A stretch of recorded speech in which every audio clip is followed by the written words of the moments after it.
Hey everyone, welcome back to another Merely on Time watch reviews. Today is a bit of a different video. You saw from the title that I am going to buy a luxury watch, and this is about my decision to do that. It's featuring a friend of mine, P. Ross from Ross Wristwatch Love. Please head on over and check out his channel and subscribe to it if you haven't done so already. Today I am rocking the Spinnaker Bradner on an FKM orange rubber strap. I'm going to be dropping a review on this one shortly. It is from the Dartmouth brands. I did a review of one of their brands, Nubeo Pioneer Bridge Watch. You can check that review out right there. Thanks so much for doing that. So I have decided, I've come to the decision to buy a luxury watch, and it's not something that I'm going to be buying anytime soon. It's going to take me quite some time, probably a couple of years to save up for it. But this is something that I had never thought that I would do. I was more than content to buy budget watches at one point and never really thought that I would bring myself to spending the kind of money that I'm going to be spending on one of these two watches. I'm going to show them to you in a minute, but I have decided, because of something that P. Ross said to me in a conversation that we had, to go for it. He said something that really blew my mind. In just 1 minute, I'm going to show you the conversation that I had with him recently. We talked about what he had said to me, and we talk about watches a little bit, and so you're going to enjoy that conversation. But he said something to me that really caused me to think and make me decide to do it. And so I'm gonna buy one of two watches. I'd be interested in the comments below what watch you think I should buy. First up is the Breitling Superocean. I'll leave a reference as a subtitle below. I can't remember it offhand. And here it is, the Breitling Superocean. I absolutely love this white dial version with the blue accents on the indices. This is a beautiful watch, and I'm thinking of getting this one. I love white dials. They just do something for me. I don't know what it is. I've just been really into white dial watches, and I do love the Breitling brand. For a while I've wanted a Breitling Navitimer, but at any rate, that one is just a little bit too expensive for me. Both of these watches are going to cost me in and around $5,000 Canadian. That's why I'm not buying it anytime soon. I'm starting to save up for these watches. The second watch I'm thinking about buying is the Tudor Blackbay Heritage, and here's a picture of it. Beautiful, beautiful blue and black combination. I love like the Batman kind of color combination, the blue and the black. As you can see, this has the blue bezel and a solid black dial. Absolutely beautiful watch, and this one might be the one I actually get over the Breitling for practical reasons. The Breitling, I have to travel quite a distance in order to purchase one. If I can find a local store that sells this one in the city of Toronto or in thereabouts, because I would have to travel there to purchase this one. The Tudor Blackbay is at my local jeweler, DC Taylor Jewelers, and so it wouldn't be far for me to travel there and get hands-on experience. And then if there were issues with the watch, I'm thinking that it would be much easier for me to buy something somewhat more local. And so there is a very, very good chance that out of those two, I'm going to go with the Tudor for that reason.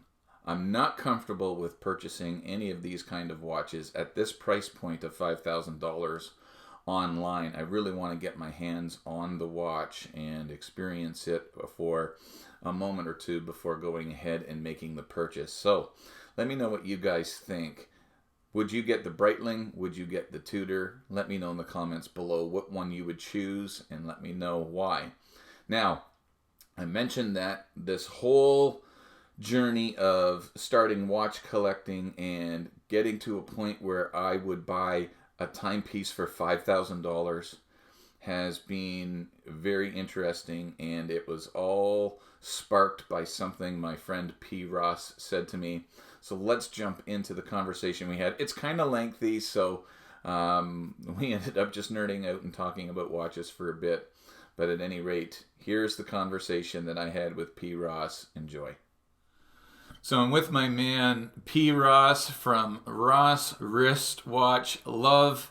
Guys, if you haven't subscribed to his channel, what is your channel at now? You're getting, are you over 3,000 subscribers now? Yeah, I'm at like 3,200. 3,200. Way to go, pal. That's awesome. Yeah.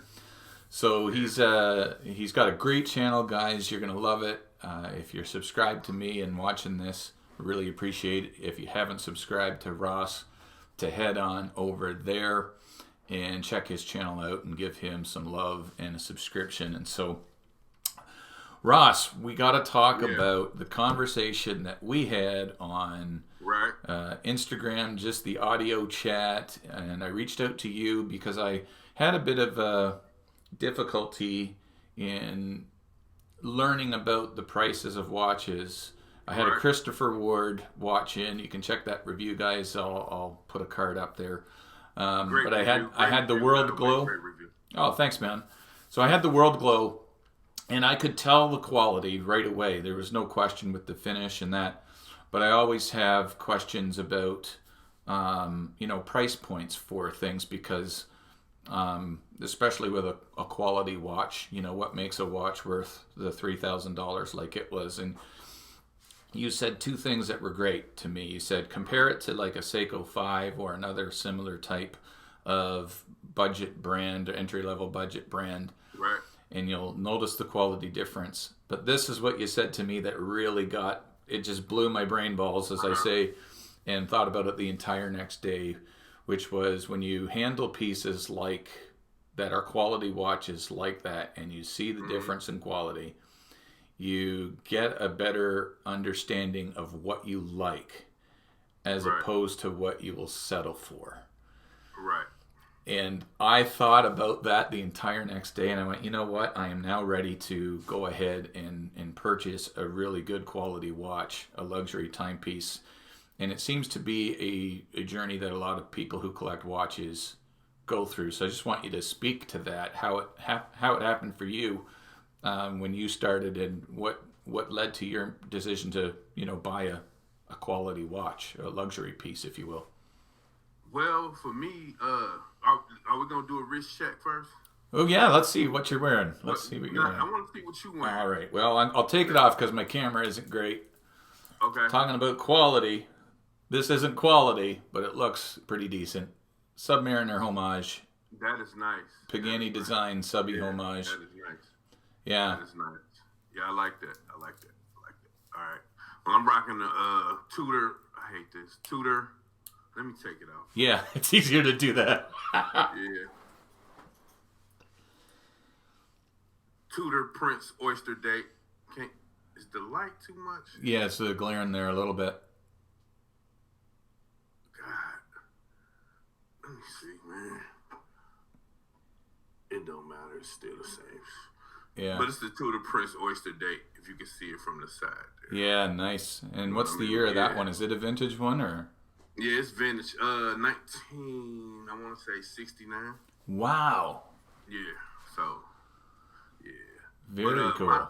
My journey was kind of like when I've always collected watches, but it's been more on the side of like, if the battery run out, I just throw it away, or you know what I'm saying. If the movement went out, I just throw it away. And that was mostly like with Casios and Timexes over the years, and Invictus. You know what I'm saying. And then I came across Watch Gang. So okay. Yeah. I did Watch Gang for like a year, and then like something that happened to me was that I wanted a Seiko. I think it was a Seiko, vintage Seiko 5, Champagne Dial, beautiful. And with that being said, I said, well, you know what? Instead of paying for Watch Gang this month, I'm gonna skip it, and I'm gonna get the Seiko 5. So when I got the Seiko 5, you know what I'm saying, the next month came, and I said, you know what, I'm going to skip Watch Gang again, again and again and again, until I finally canceled. and I just started saving the money for other stuff. Now, were you doing their black tier or their platinum tier? I was doing a black. Yeah.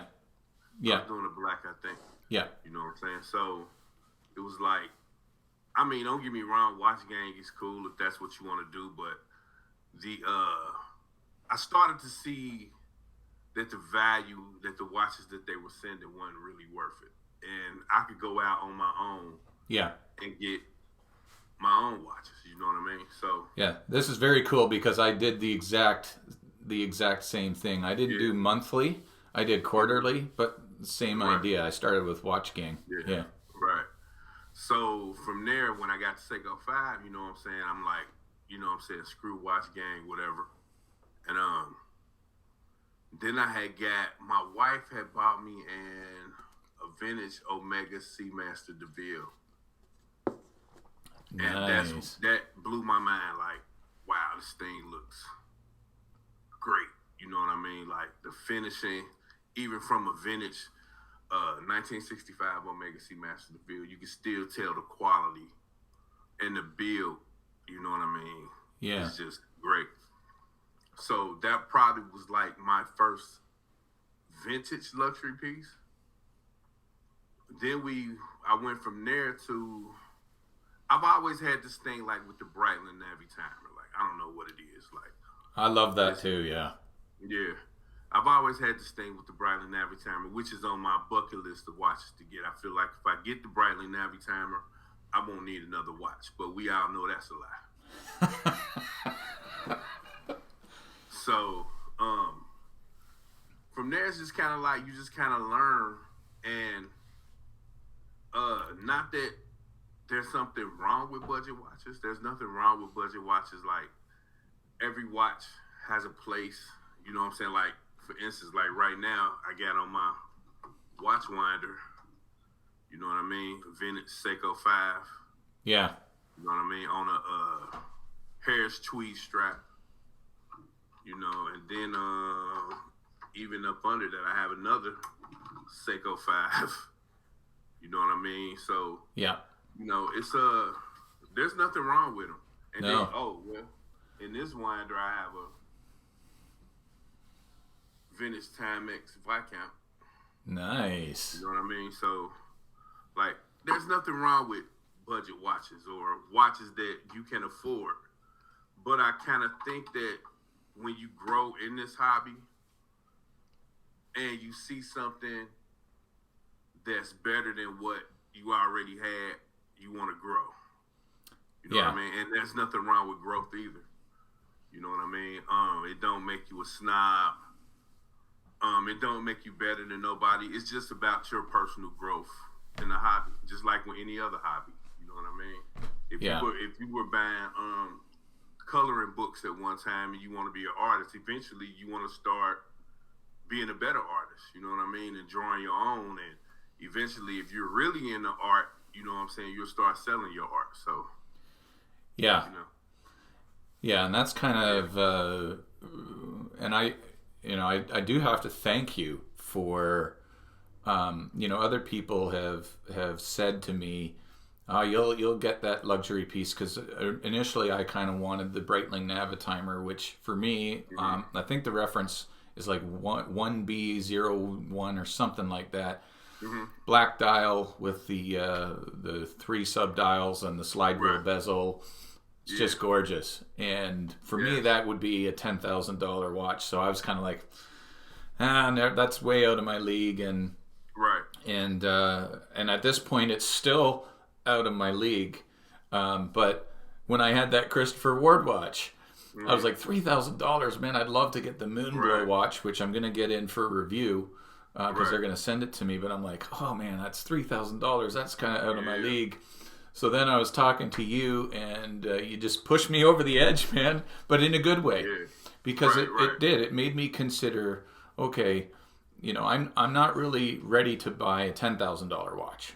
Mm-hmm. That would take a long time for me to save and whatnot. I'm a blue collar, 40, 45, you know what I mean? Like, but I've already set aside a few $100s for my Tudor, and it's just something that when you said that, about wanting a quality piece versus settling for, like you said, nothing wrong with a good Seiko, nothing wrong with a good Timex, nothing wrong with a good, budget brand.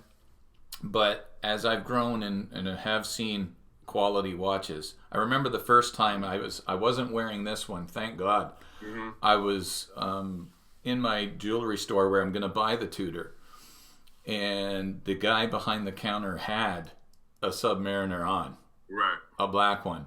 Yeah. And just seeing it from 2 feet away as I'm standing at the counter and asking him about it, and right. He showed it to me on his wrist. He wouldn't take it off. And I don't blame him. He wouldn't let me hit it.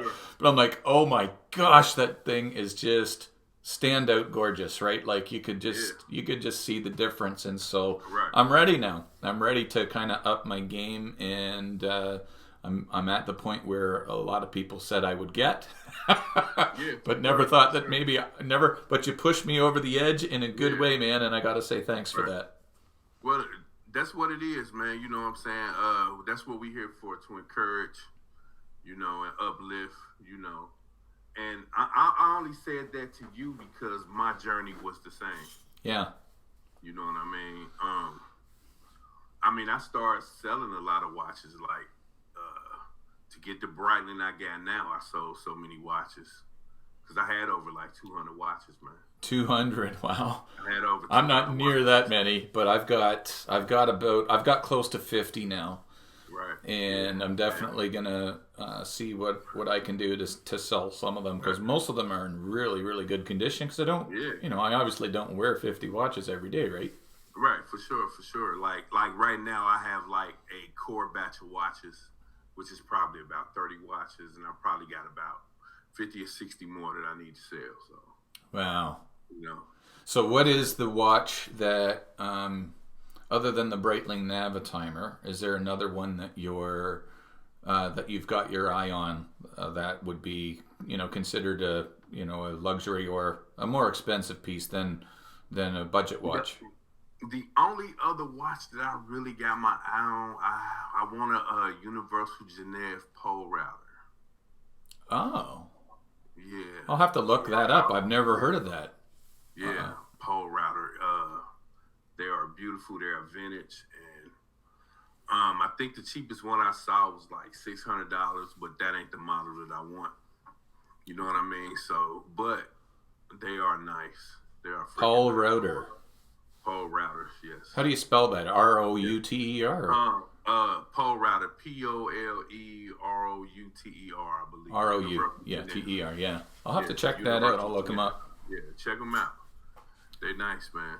That's like the only other watch besides the Navitimer that I really got on my radar. That'd probably be the only other watch. If I buy one this year, that'll probably be the only other one. Right on. Right on. Because this year, I think I done went, well, only because I done sold a lot of pieces. I kind of went crazy over watches. Like I had got the Zen. What else did I get? Got the Breitling, of course. What else? Got a Cartier. Oh, wow. Nice. Yeah, that's vintage. Yeah. That's a must-D Cartier. And a couple more watches that I got, but, but that's versus, I probably would have bought 20 or 30 watches versus the watches that I got this shit, and I'm like totally satisfied with. That I definitely stand in my collection.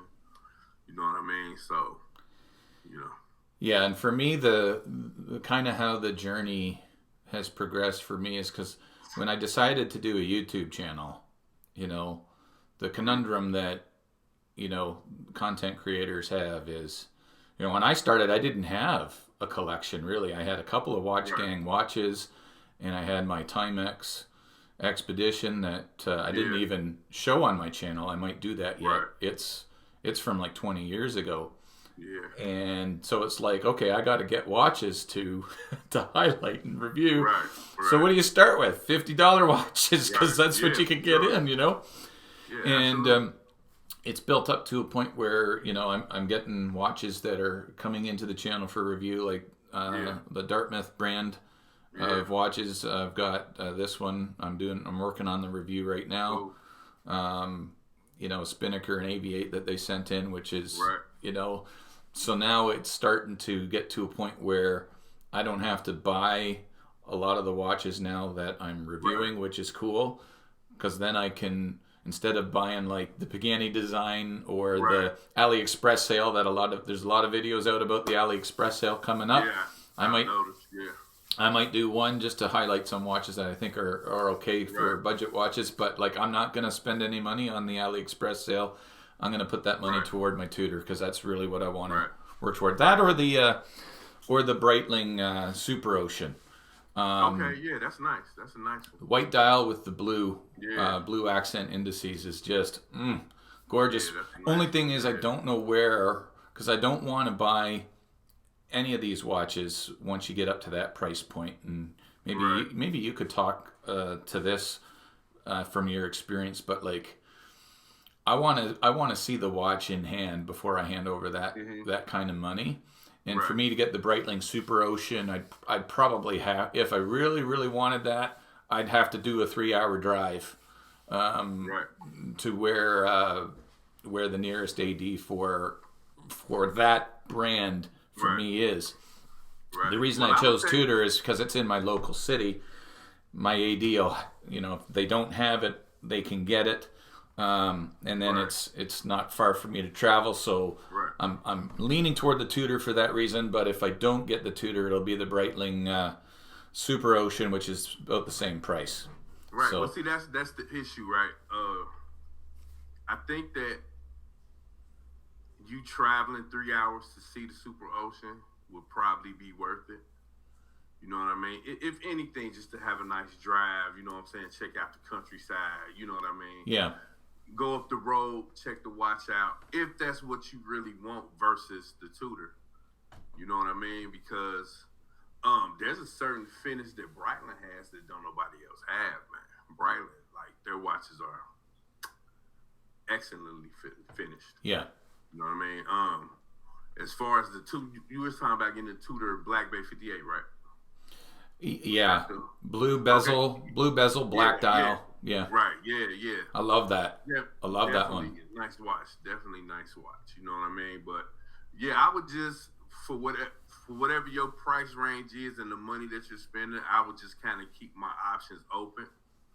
You know what I mean? And just check out a couple pieces, and then just make your. But if you set on a Tudor, I ain't trying to steer you away from that. Nope, it's one or the other. It's for sure the like $5,000 is my first limit, and for $5,000 you could get a nice luxury piece from Cartier. You know what I'm saying? Even some vintage Rolexes in that price range. Yeah. You know what I mean? So. Yeah, my two right now that for sure I'm focusing on is the Superocean and the Tudor Blackbay. Two great choices. But yeah. I would make the trip, man. Yeah, I would make the trip to go check it out to try it on the wrist. I may very well, at the point in time when I can do that. So here's the question that I have for you: when you buy a luxury piece, have you bought any on sites like Chrono 24 or Joma Shop or some of these other places, or do you strictly do it in person? See it in hand before you make the jump, because I've always been a little bit leery of spending that much money in an online transaction. Right. I've most of the luxury pieces I've had have been online transactions. You know what I mean? But it's about research and you just have to. Depending on whether it's eBay or Joma Shop, I bought a lot of watches off of Joma Shop. You know what I mean? My Certina came from Joma Shop. What else did I buy off of Joma Shop? My Seiko Flightmaster came off of Joma Shop. But my Frederic Constant, I actually went out to the store to buy that one. I bought that one in Orlando, Florida. Yeah. You know what I mean? And the experience that you get in shop versus just online is like totally different. For sure. You know, Yeah. like seeing the watch close up and personal like that. It's a great experience. You know what I mean? Yeah. And not only that, when you have multiple to choose from right there in front of your face, it's kind of like, okay, it's confusion at first because you see so much shit that you like, and you know what I mean? Like, oh my God, I could take this, I could take that. But you able to like narrow it down. Another watch that I bought, where did I buy that one? I bought this one in Tennessee. I think it was the Belova Devil Diver. Oh, okay, yeah.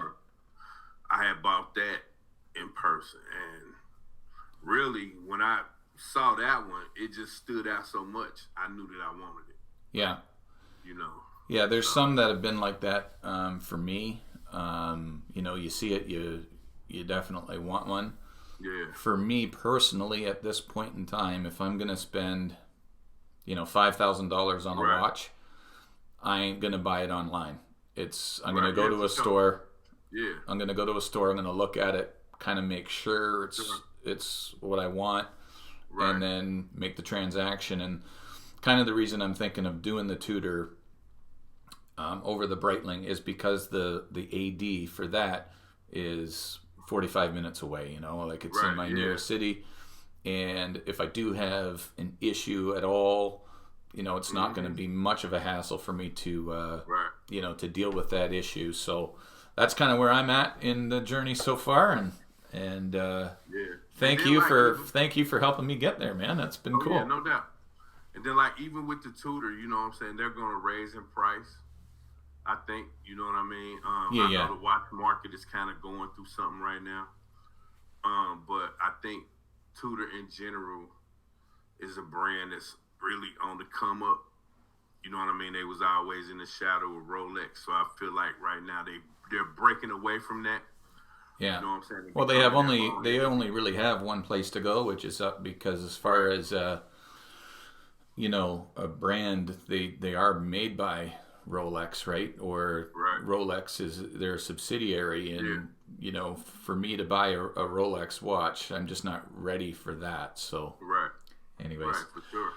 Well, man, this has been a great conversation. It's been a little longer than I kind of thought it would be, but that's awesome, man. Yeah, no doubt. And I'm gonna, you know, and I want to again encourage everyone to check out my man P. Ross's channel. Subscribe to it if you haven't. I of course invite you to subscribe to Merly on Time if you haven't subscribed to my channel yet. What are you working on next for your channel? What's the next one coming up? I will be dropping a video on the Exciting 2 James. Oh, yes. That's a cracking looking watch. I'll be dropping that review probably tonight sometime. Nice. That is such a... Do you got the version? You got version 2? Yeah. Yeah. I've seen it. I've seen it going around, and it looks amazing. It looks really, really good. The price is spectacular. It's amazing how much they packed in there for under $300. Yeah. So awesome, man. Great. Awesome. Well, thank you so much, Ross. What's coming up on my channel? I'm working on today the review of this Nubio Pioneer Bridge. Biggest watch I have ever seen. But 45? No, man. I'm not going to give it away. Actually, this video will be up before our video is. So it's over 50 mil. It's just under 52 mil in case diameter. The lug to lug, you won't believe. I'll let you go check out the video on that. I can get away with it. 7.5-inch wrist. I can get away with it. This is kind of like in line with like those large Invictas that you can see. There is a niche market for large watches, and if you like big watches, this is something to look out for. But that'll be either on my channel now, depending on when this video drops, or but I've got an AV8 and a Spinnaker to do from the Dartmouth brand that they sent me as well. So, and Long Island watch, their automatic sport watch I just got. I love that thing. So cool and unique. So anyways, thank you so much, Ross, for the conversation, man. I really enjoyed it. Thank you for inviting me, man. Appreciate it. Okay. All right. Anytime you need me. Yeah, for sure. Appreciate it. All right, God bless, mate. Hey guys, thanks for watching the video. A bit of a different video, but I hope you enjoyed the conversation that I had with P. Ross. He really said something that sparked my desire to get a luxury timepiece, and so I am going to do so. I can't wait to show it to you when I get it. I expect it's going to be a couple of years, but I am on a journey toward getting either that Breitling or that Tudor. Again, let me know in the comments below what you think. What would you get? And thank you so much for your support and for watching, commenting. And if you haven't subscribed to the channel Merrily on Time, please consider doing so. I will be giving away a Spinnaker automatic watch when I reach 1,500 subscribers. In fact, it might very well be this Spinnaker Bradner. And so if you haven't subscribed yet to the channel, please consider doing so. And thank you so much for your support. Thanks for watching, and have an amazing, amazing rest of your week, everybody. And God bless you. We'll see you in the next one.